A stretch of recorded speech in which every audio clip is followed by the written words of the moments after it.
दिवाळीच्या फराळामध्ये शेव बनवायचे, पण शेव कुरकुरीत होतच नाही. तर चला रेसिपी बघूया.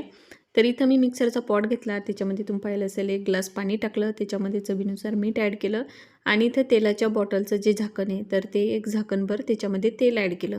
हे मिश्रण आपल्याला मिक्सरला ग्राइंड करून घ्यायचं आहे. तर इथं हे मिश्रण ह्या पद्धतीनं मी असं मिक्सरला ग्राइंड करून घेतलेलं आहे. तर इथं मी शेव अर्धा किलोचे बनवणार आहे. तुम्ही जर जास्त बनवणार असाल तर प्रमाण थोडंसं वाढवून घ्यायचं.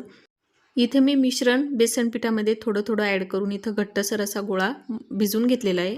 भिजवलेलं पीठ आहे ना, इथं साच्यामध्ये ॲड केलेलं आहे. म्हणजे शेवचा जो साचा असतो तर त्याच्यामध्ये ॲड केलं आणि इथं असे शेव बनवून घेतलेले.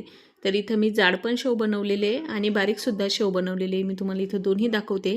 एवढे कुरकुरीत आणि एवढे टेस्टी शेव होतात. ह्या पद्धतीनं तुम्ही नक्की बनवून बघा.